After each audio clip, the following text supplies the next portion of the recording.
and in one place a deep hollow ran back beneath the overhanging stone for several feet, suggesting shelter for the night. There were loose rocks strewn all about, with which I might build a barricade across the entrance to the cave, and so I halted there and pointed out the place to Ajor, trying to make her understand that we would spend the night there.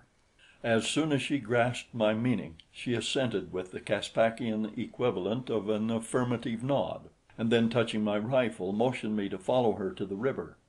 At the bank she paused, removed her belt and dagger, dropping them to the ground at her side. Then, unfastening the lower edge of her garment from the metal leg band to which it was attached, slipped it off her left shoulder and let it drop to the ground around her feet. It was done so naturally, so simply, and so quickly that it left me gasping like a fish out of water. Turning, she flashed a smile at me and then dived into the river, and there she bathed while I stood guard over her. For 5 or 10 minutes she splashed about, and when she emerged, her glistening skin was smooth and white and beautiful. Without means of drying herself, she simply ignored what to me would have seemed a necessity, and in a moment was arrayed in her simple though effective costume. It was now within an hour of darkness, and as I was nearly famished, I led the way back about a quarter of a mile to a low meadow where we had seen antelope and small horses a short time before. Here I brought down a young buck, the report of my rifle sending the balance of the herd scampering for the woods, where they were met by a chorus of hideous roars as the carnivora took advantage of their panic and leaped among them. With my hunting knife I removed a hind quarter, and then we returned to camp. Here I gathered a great quantity of wood from fallen trees, Ajor helping me. But before I built a fire, I also gathered sufficient loose rock to build my barricade against the frightful terrors of the night to come. I shall never forget the expression upon Ajor's face as she saw me strike a match and light the kindling beneath our campfire. It was such an expression as might transform a mortal face with awe as its owner beheld the mysterious workings of a divinity. It was evident that Ajor was quite unfamiliar with modern methods of fire making. She had thought my rifle and pistol wonderful, but these tiny slivers of wood, which from a magic rub brought a flame to the camp hearth, were indeed miracles to her. As the meat roasted above the fire, Ajor and I tried once again to talk, but though copiously filled with incentive, gestures, and sounds, the conversation did not flourish notably. And then Ajor took up in earnest the task of teaching me her language. She commenced, as I later learned, with the simplest form of speech known to Caspak, or for that matter to the world, that employed by the Bo-lu. I found it far from difficult, and even though it was a great handicap upon my instructor that she could not speak my language, she did remarkably well and demonstrated that she possessed ingenuity and intelligence of a high order. After we had eaten, I added to the pile of firewood so that I could replenish the fire before the entrance to our barricade, believing this as good a protection against the carnivora as we could have. And then Ajor and I sat down before it, and the lesson proceeded, while from all about us came the weird and awesome noises of the Caspakian night: the moaning and the coughing and roaring of the tigers, the panthers and the lions, the barking and the dismal howling of a wolf, jackal, and hyaenodon, the shrill shrieks of stricken prey, and the hissing of the great reptiles. The voice of man alone was silent. But though the voice of this choir terrible rose and fell from far and near in all directions, reaching at times such a tremendous volume of sound that the earth shook to it, yet so engrossed was I in my lesson and in my teacher that often I was deaf to what at another time would have filled me with awe. The face and voice of the beautiful girl who leaned so eagerly toward me as she tried to explain the meaning of some word or correct my pronunciation of another quite entirely occupied my every faculty of perception.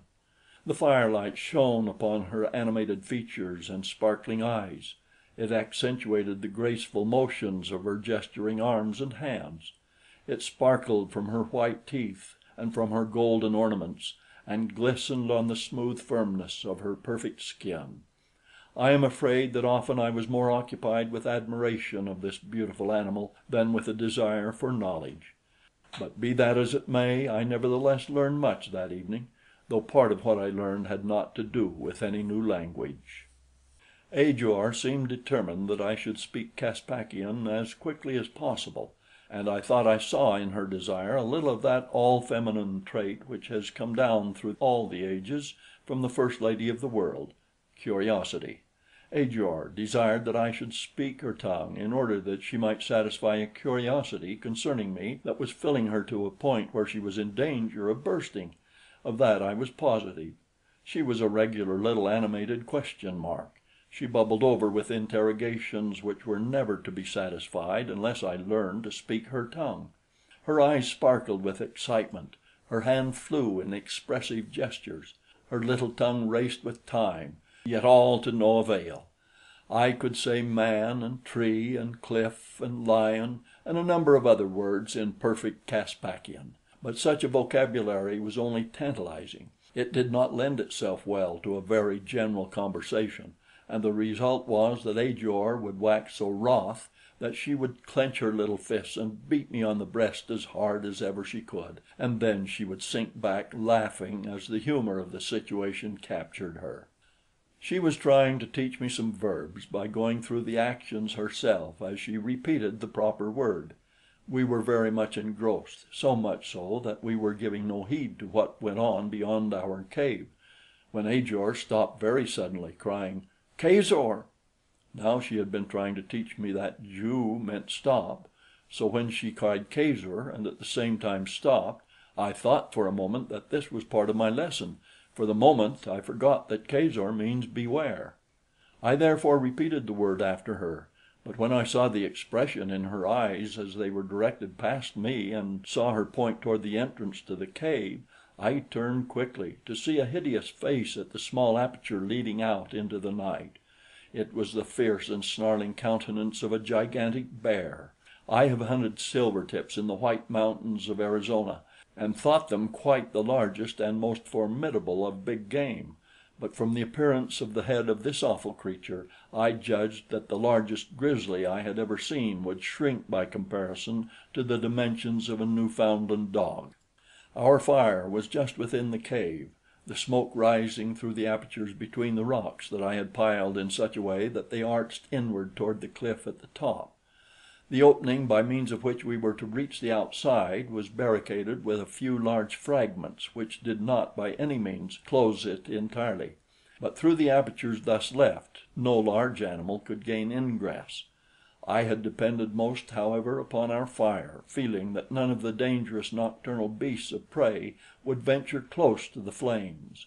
In this, however, I was quite evidently in error, for the great bear stood with his nose not a foot from the blaze, which was now low, owing to the fact that I had been so occupied with my lesson and my teacher that I had neglected to replenish it. Ajor whipped out her futile little knife and pointed to my rifle. At the same time she spoke in a quite level voice, entirely devoid of nervousness or any evidence of fear or panic. I knew she was exhorting me to fire upon the beast, but this I did not wish to do other than as a last resort, for I was quite sure that even my heavy bullets would not more than further enrage him, in which case he might easily force an entrance to our cave.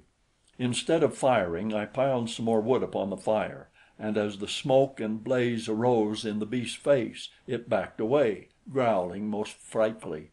But I still could see two ugly points of light blazing in the outer darkness and hear its growls rumbling terrifically without.